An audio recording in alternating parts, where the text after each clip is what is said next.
yung sinasabi ni Kong Kiko kasi na yung expulsion o yung suspension niya was because he mentioned the name of the president.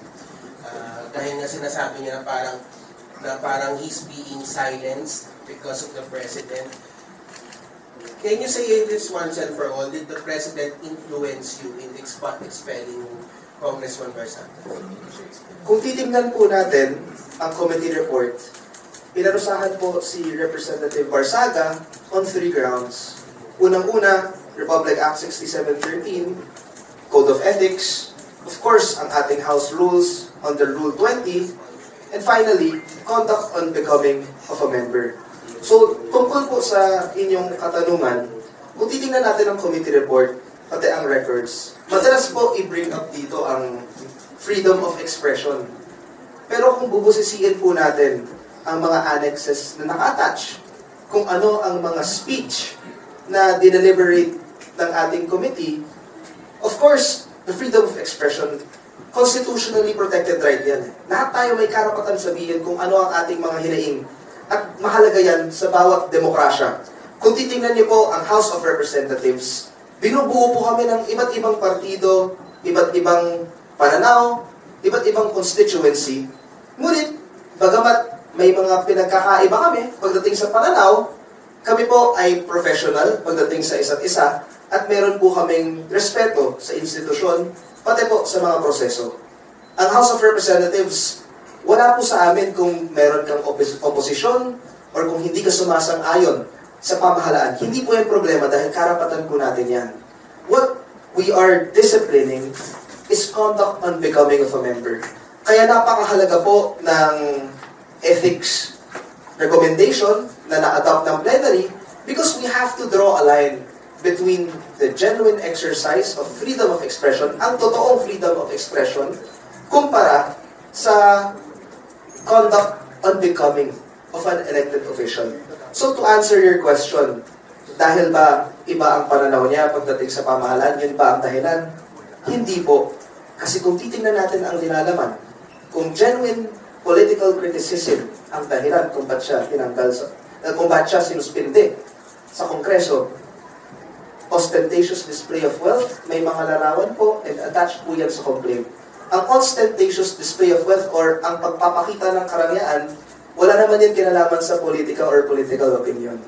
Pangalawa, ang lewd photos, ang pagpapakita ng mga imahe na nakakabastos sa ating mga kababaihan, hindi po yan political criticism or speech. So kung titingnan po natin ang subject matter, and of course, if you are going to make certain pronouncements, for example, ang pagsunog ng Kongreso, or kunwari po, ang pagdala ng airsoft sa rally, hindi po ito ang genuine criticism na pinopromote po natin sa House of Representatives. Kung titingnan niyo po ang House, iba't ibang partido ang nandito. May Makabayan ka, may Liberal, may Akbayan, may NUP, may PFP, may PDP, iba-iba ang pinanggagalingan. But for the longest time, we have been respectful with one another and we value each other's opinions. Kaya sa akin po, sumasang-ayon po ako sa ating mga kasamahan. Naniniwala ako na mas malaking issue ang korupsyon. Tamang-tama po yan. Kaya ako po, binabati ko po ang mga miyembro ng mga kamara na binanggit yan nung in-explain nila ang kanilang boto. Dahil hindi dapat yan mawala sa kamalayan ng sambayan ng Pilipino. Dahil mas mabigat naman yan kumpara sa ethics eh. Pero kami po, sa Ethics Committee, ang mali po ay mali. Malaki man o maliit. Ang mandato po ng Ethics Committee ay sagutin, itry ang mga ethics complaint na sinasampa sa amin. At yan po ang aming ginagawa. Kapag may magpa-file ng complaint sa maski sinong kongresista na may kinalaman sa mga maanumalyang transaksyon pagdating sa infrastruktura or kung ano man, handa po kaming sagutin yan sa Committee on Ethics. At gagawin namin yan within 60 session days pursuant to our rules. May mga katanungan pa po ba? Regarding dun sa sinabi niya rin, kasi I think it was Congressman Lipisteo said that na parang dapat sa maraming mga ibang congressman na involved sa alleged corruption na hindi pa na-imbestigahan. Yung Committee on Ethics and Privileges ba, sir, pwede mag-launch ng motu proprio? O kailangan merong magsampa ng complaint for the committee to address it? Of course, maraming paraan kung paano pwede mag-acquire ng jurisdiction, Committee on Ethics. First, anyone can file a complaint. Any citizen, any member of the House, motu proprio, posible yan. And that idea na magkaroon ng motu proprio investigation has been lobbied time and time again. But, according to our previous Committee on Ethics hearings, may apprehensions yung ibang mga miyembro dahil kami po ay nagpo-function bilang isang quasi-judicial body. You cannot be judge and prosecutor at the same time. At the same time, ako po ay isang presiding officer ng committee. Should any member of the committee launch a motu proprio investigation, we will act upon it, we will vote on it, at dun po, yun po ang mangyayari. So, sir, would it be safe to say na you are waiting for complaints, possible complaints from the people or from lawmakers against those allegedly involved sa corruption scandal? Yes, that is true. Nag-aabang lang naman po kami. Kung ano ang complaint na isasampa sa aming committee, sasagutin po namin yan. As a matter of fact, nagkaroon na nga kami ng isa dati. Pero ano yung nangyari po? Nagkaroon kami ng initial deliberation, naging moot and academic kasi hindi na member ng House eh. Yung jurisdiction po ng Committee on Ethics, House members po. Pero, hindi ibig sabihin itong conduct of unbecoming, hindi ibig sabihin hindi na umaandar yung mga ibang institusyon ng pamahalaan. Tandaan po natin, gumagawa rin ng investigasyon yung ICI, yung Ombudsman, and of course, kami sa Committee on Ethics, we are closely monitoring the situation because possible ethics complaints may arise. And that is why handa po kami at any given time na mag-cater sa ganitong mga klaseng kaso. And of course, gusto ko pong sabihin ulit, at ididiin ko po ito, kung nasa kapangyarihan ko lang unahin ang mga sangkot sa mga maanumalyang gawain, mas magandang yun nga po yung unahin. Tama po ang aking mga kasamahan sa Kongreso, and I commend that to them for putting that up in the national consciousness. Let's not forget that. But as far as the Committee on Ethics is concerned, doon po kami sa loob ng aming jurisdiction and in accordance with our processes. Sir, last na from my end, were you referring to former Congressman Saldico? Yun yung previous case na yun. Thank you, sir. Sir, may another question tayo. Si Jelly ang Jelly of DWIC. Yes. Sir, regarding po dun sa 60 days na suspension ni Congressman Barzaga, di ba may isa pa pong inihain galing po kay Congresswoman Janet Garin regarding dun sa ethics complaint po. Bukod pa po ito sa NUP, di ba? And ano pong magiging hakbang din ng ethics committee regarding dun sa bagong inihain po? Ayon sa aming mga rules and procedures, I cannot deny the existence or non-existence of any pending ethics complaint. Ayoko rin po magbigay ng kahit anong premature remark na maaaring bahiran ang integrity at impartiality ng ethics process. So of course, hindi ko po papangunahan ng aking mga members dahil dinedeliberate namin ang ganitong mga bagay, hinihimay po namin ang substance ng complaint at ng mga evidence. Sir, yung doon sa question lang ni Gab kanina, so yun po bang mga pronouncements ng mga congressmen like Leviste, San Fernando sa floor saying plundering the coffers of government proposed infrastructure projects is what is unethical, and then may binanggit na yung kapwa niya kung Batangging yung lawmaker, yung isa sa mga inaaksahan niya. Is that enough for the panel to begin investigation, an ethics investigation? In order for the ethics panel to begin an investigation, we must first acquire jurisdiction over it. And anyone is free to file a complaint, a resolution, launch an investigation, and we will act accordingly. Sir, do you think Congressman De Vista should file an ethics complaint against Congressman Guardiola for your committee to acquire jurisdiction and investigate the party-less congressman?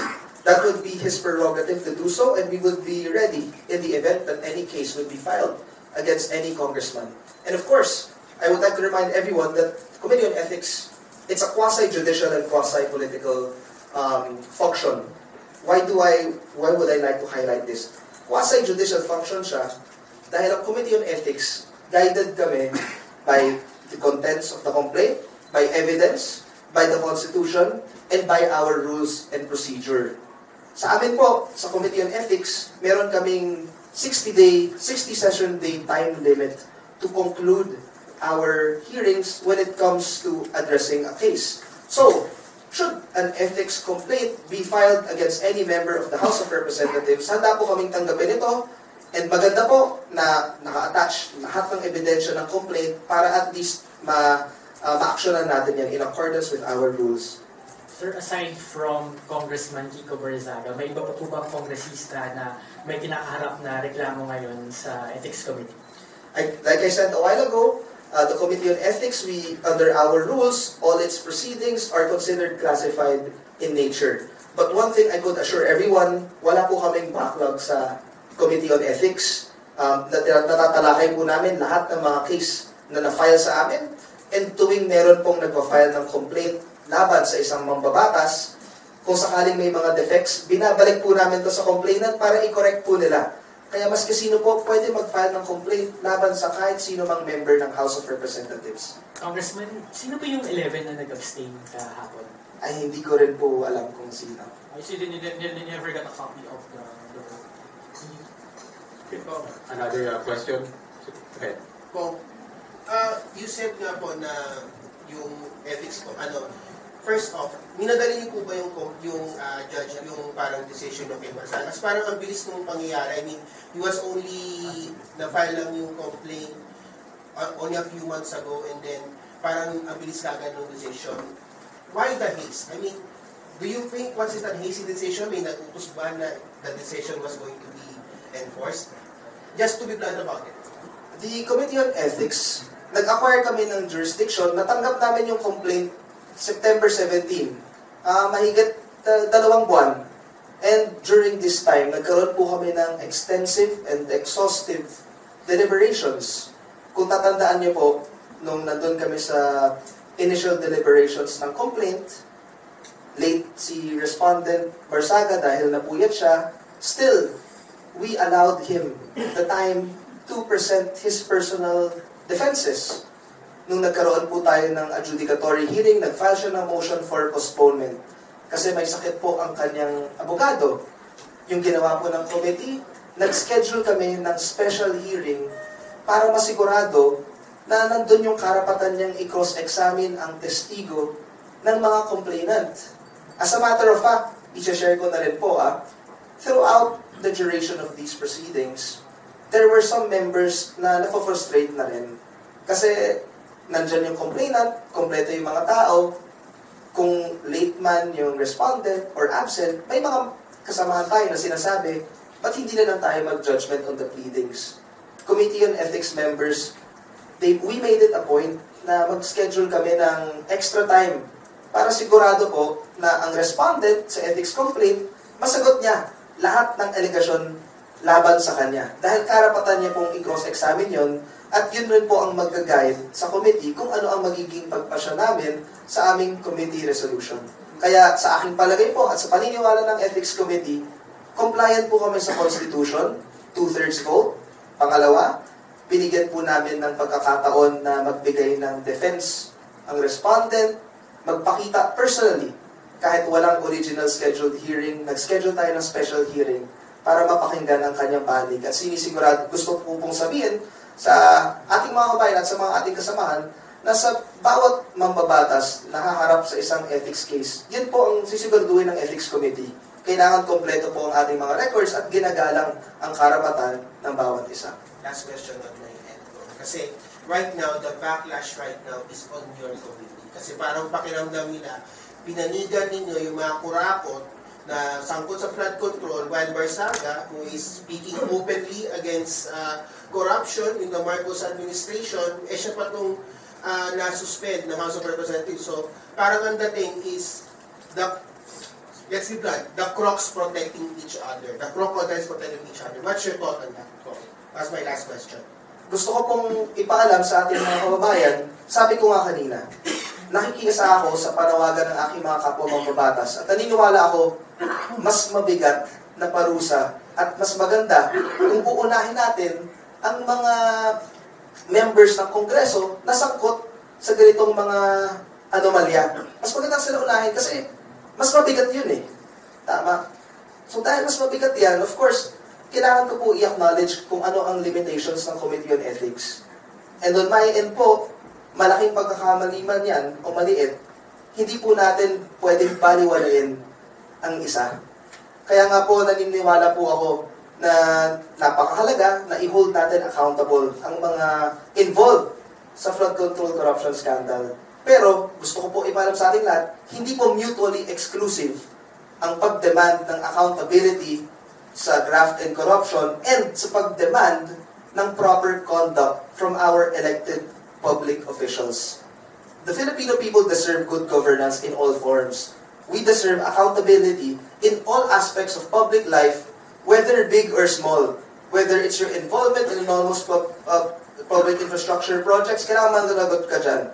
Kung meron kang improper conduct, pag umuwi ka sa distrito, malaki man umalit, kailangan punahin ka dyan.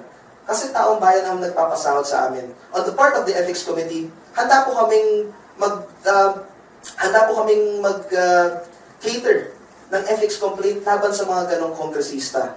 But like I said, wala pa pong case na napapile sa amin, but we are ready. Yun lamang po.